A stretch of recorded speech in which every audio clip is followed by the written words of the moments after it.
Hello friends, welcome to GS exam centre. दोस्तों, आज के इस वीडियो में टॉप महत्वपूर्ण प्रश्न को कवर करेंगे। दोस्तों, प्रत्येक प्रश्न सिलेक्टेड प्रश्न है और आपके एग्जाम के लिए काफ़ी महत्वपूर्ण है। तो दोस्तों, आप इस वीडियो को बिना स्किप किए हुए अंत तक जरूर देखिए। चलते हैं इस वीडियो की तरफ, जिसका पहला प्रश्न इस प्रकार से है। आज का पहला प्रश्न है, ग्लूकोज से एथिल एल्कोहल बनाने में किस उत्प्रेरक का प्रयोग किया जाता है? ग्लूकोज से एथिल एल्कोहल बनाने में राइट आंसर होगा ऑप्शन ए, जाइमेज, जो एक उत्प्रेरक है। इसका उपयोग ग्लूकोज से एथिल एल्कोहल बनाने में किया जाता है। ऑप्शन ए इसका राइट आंसर हो जाएगा। नेक्स्ट है क्वेश्चन नंबर 2। मानव शरीर में कौन सी ग्रंथि वृद्धि हार्मोन उत्पादित करती है? मानव शरीर में किस ग्रंथि के द्वारा वृद्धि हार्मोन का स्रावन होता है? राइट आंसर होगा ऑप्शन बी, पीयूष ग्रंथि के द्वारा वृद्धि हार्मोन उत्पादित होता है। ऑप्शन बी इसका राइट आंसर हो जाएगा। पीयूष ग्रंथि को पिट्यूटरी ग्लैंड्स और मास्टर ग्रंथि के नाम से भी जाना जाता है।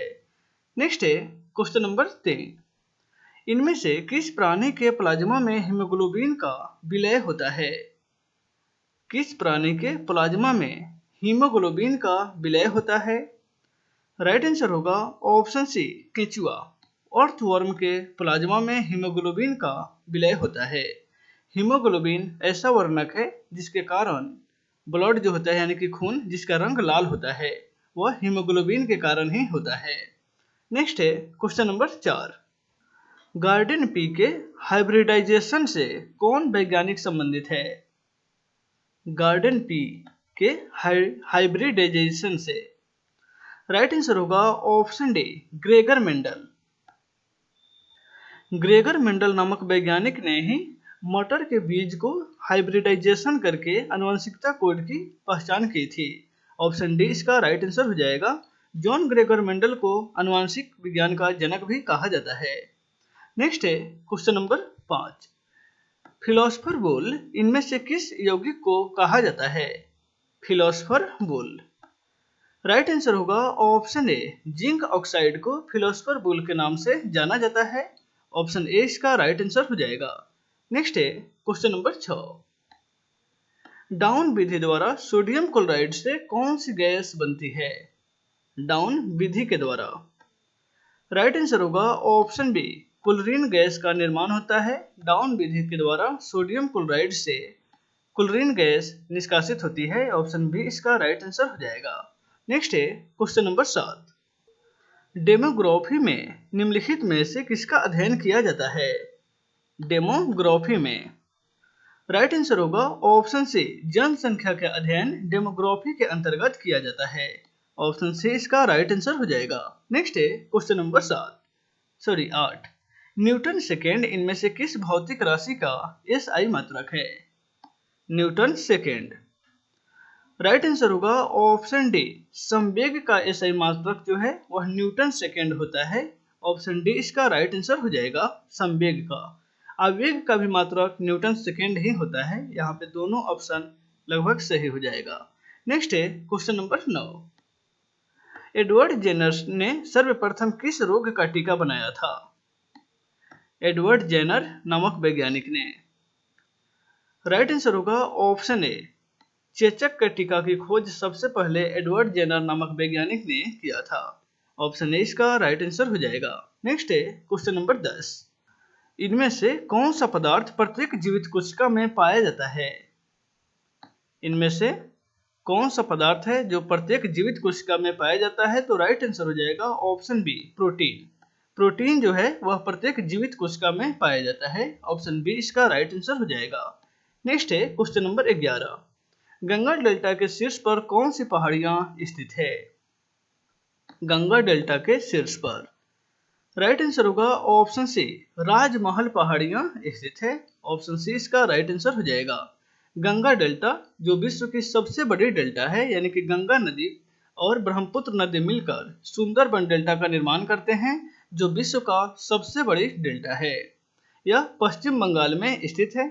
नेक्स्ट है क्वेश्चन नंबर 12। साओ पाउलो किस देश की नई राजधानी बनी है? साओ पाउलो राइट आंसर होगा ऑप्शन डी, ब्राजील की नई राजधानी जो है वह साओ पाउलो बनी है। ऑप्शन डी इसका राइट आंसर हो जाएगा। नेक्स्ट है question number 13। Hindustan antibiotic limited की स्थापना 1954 ईस्वी में किस स्थान पर की गई थी? हिंदुस्तान एंटीबायोटिक लिमिटेड की स्थापना। राइट आंसर होगा ऑप्शन ए, पिंपरी में।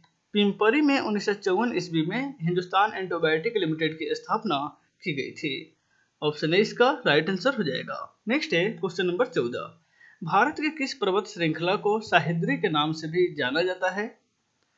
सह्याद्री। राइट आंसर होगा ऑप्शन बी, पश्चिमी घाट को सह्याद्री के नाम से जाना जाता है। ऑप्शन बी इसका राइट आंसर हो जाएगा। नेक्स्ट है क्वेश्चन नंबर 15। विश्व का प्रसिद्ध डुनवास कोयला किस देश में स्थित है? विश्व में प्रसिद्ध डुनवास कोयला क्षेत्र जो है यह किस देश में स्थित है? तो राइट आंसर हो जाएगा ऑप्शन सी, यूक्रेन। यह यूक्रेन में स्थित है। ऑप्शन सी इसका राइट आंसर हो जाएगा। यह प्रश्न जो है काफी महत्वपूर्ण है। डुनवास कोयला क्षेत्र यह यूक्रेन में स्थित है। नेक्स्ट है क्वेश्चन नंबर 16। इंदिरा गांधी राष्ट्रीय उड्डयन अकेडमी कहाँ स्थित है? इंदिरा गांधी राष्ट्रीय उड्डयन अकेडमी। राइट आंसर होगा ऑप्शन डी, यह रायबरेली में स्थित है। उत्तर प्रदेश के रायबरेली में। नेक्स्ट है क्वेश्चन नंबर 17। एस मिस्टी ज्वालामुखी किस देश में स्थित है? एस मिस्टी ज्वालामुखी। राइट आंसर होगा ऑप्शन ए, पेरू में। एस मिस्टी ज्वालामुखी जो है यह पेरू में स्थित है। ऑप्शन ए इसका राइट आंसर हो जाएगा। नेक्स्ट है क्वेश्चन नंबर 18। बेलाडीला इनमें से किसके उत्पादन के लिए प्रसिद्ध है? बेलाडीला। राइट आंसर होगा ऑप्शन बी, यह लौह अयस्क के उत्पादन के लिए विश्व प्रसिद्ध है। ऑप्शन बी इसका राइट आंसर हो जाएगा। नेक्स्ट है क्वेश्चन नंबर 19। साओ पाउलो निम्नलिखित में से किसके उत्पादन के लिए प्रसिद्ध है? साओ पाउलो जो ब्राजील की नई राजधानी बनी है साओ पाउलो, यह किसके उत्पादन के लिए प्रसिद्ध है? तो यह जो है कहवा उत्पादन के लिए प्रसिद्ध है। ऑप्शन सी इसका राइट आंसर हो जाएगा। नेक्स्ट है क्वेश्चन नंबर 20। भारत के विशाल बंदरगाह में से एक नहवा सोवा बंदरगाह यह किस राज्य में स्थित है? भारत के विशाल बंदरगाहों में से एक बंदरगाह है जिसका नाम है नहवा सोवा बंदरगाह। यह बंदरगाह किस राज्य में स्थित है? तो राइट आंसर हो जाएगा ऑप्शन डी, महाराष्ट्र में। नेक्स्ट है क्वेश्चन नंबर 21। भारत में श्वेत क्रांति का प्रथम चरण कब प्रारंभ किया गया था? श्वेत क्रांति का प्रथम चरण। राइट आंसर होगा ऑप्शन ए, 1970 ईस्वी में श्वेत क्रांति जिसका उपनाम है ऑपरेशन फ्लड, यानी कि श्वेत क्रांति दूध उत्पादन से संबंधित है और यह इसका प्रथम चरण जो है वह 1970 में प्रारंभ किया गया। नेक्स्ट है क्वेश्चन नंबर 22। भारत की श्वेत क्रांति का जनक किसे कहा जाता है? भारत में श्वेत क्रांति का जनक। राइट आंसर होगा option B, doctor Verghese Kurien को भारत में श्वेत क्रांति का जनक कहा जाता है। ऑप्शन बी इसका राइट आंसर हो जाएगा, वर्गीस कुरियन को। नेक्स्ट है क्वेश्चन नंबर 23। भारतीय संविधान की कौन सी धारा अल्पसंख्यकों को अपनी पसंद की शैक्षिक संस्थाओं को स्थापित तथा प्रशासित करने का अधिकार देती है? भारतीय संविधान की कौन सी धारा? राइट आंसर होगा ऑप्शन सी, धारा जो 30 का 1 है, यह अल्पसंख्यकों को अपनी पसंद की शैक्षिक संस्थाओं को स्थापित तथा प्रशासित करने के अधिकार देती है।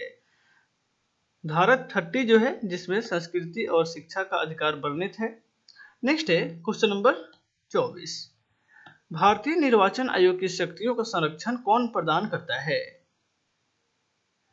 निर्वाचन आयोग की शक्तियों का संरक्षण यह जो है भारत के संविधान के द्वारा प्रदान होती है। ऑप्शन डी इसका राइट आंसर हो जाएगा। नेक्स्ट है क्वेश्चन नंबर 25। कांग्रेस सम्मेलनों को शिक्षित भारतीय का वार्षिक राष्ट्रीय मेला कहकर किसने कांग्रेस की आलोचना की थी? कांग्रेस सम्मेलन को शिक्षित भारतीयों का वार्षिक राष्ट्रीय मेला कहकर किसने कांग्रेस की आलोचना किया था? राइट आंसर होगा ऑप्शन ए, लाला लाजपत राय ने, जो खुद कांग्रेस के गर्म दल के नेता थे। नेक्स्ट है क्वेश्चन नंबर 26। महात्मा गांधी ने इनमें से किसकी मृत्यु पर कहा था कि भारतीय सौर मंडल से एक सितारा डूब गया है? राइट आंसर होगा ऑप्शन बी, लाला लाजपत राय की मृत्यु पर महात्मा गांधी के द्वारा यह स्टेटमेंट दिया गया कि भारतीय सौर मंडल से एक सितारा डूब गया। ऑप्शन बी इसका राइट आंसर हो जाएगा। नेक्स्ट है क्वेश्चन नंबर 27। कांग्रेस के किस अधिवेशन में भूमि संबंधित 13 बिंदु का कार्यक्रम बनाया गया? कांग्रेस के किस अधिवेशन में? राइट आंसर होगा ऑप्शन सी, फैजपुर कांग्रेस अधिवेशन 1936 में जो हुई थी, उस अधिवेशन के तहत भूमि संबंधित 13 बिंदुओं को कार्यक्रम बनाया गया था। ऑप्शन सी इसका राइट आंसर हो जाएगा, फैजपुर कांग्रेस अधिवेशन 1936 में। नेक्स्ट है question number 28। Arctic home in the Vedanta नामक ग्रंथ की रचना किसके द्वारा की गई है? Arctic home in the Vedanta. Right answer होगा ऑप्शन ए, इसकी रचना जो है सरदार वल्लभ भाई पटेल के द्वारा, इसकी रचना लोकमान बाल गंगाधर तिलक के द्वारा की गई है। ऑप्शन डी इसका राइट आंसर हो जाएगा, लोकमान्य बाल गंगाधर तिलक के द्वारा Arctic home in the Vedanta नामक ग्रंथ की रचना की गई। ऑप्शन डी इसका राइट आंसर हो जाएगा। नेक्स्ट है क्वेश्चन नंबर 29। थियोसॉफिकल सोसाइटी की स्थापना किसके द्वारा किया गया? थियोसॉफिकल सोसाइटी की स्थापना मैडम ब्लेस्टोस्की एवं कर्नल ऑलकॉट के द्वारा की गई थी। ऑप्शन ए इसका राइट आंसर हो जाएगा। नेक्स्ट है क्वेश्चन नंबर 23। लंदन में इंडिया हाउस की स्थापना किसके द्वारा किया गया था? लंदन में इंडिया हाउस की स्थापना। राइट आंसर होगा ऑप्शन बी, श्यामजी कृष्ण वर्मा के द्वारा लंदन में इंडिया हाउस की स्थापना की गई। ऑप्शन बी इसका राइट आंसर हो जाएगा। तो दोस्तों इस वीडियो में बस इतना ही, फिर मिलते हैं नेक्स्ट वीडियो में। Take care.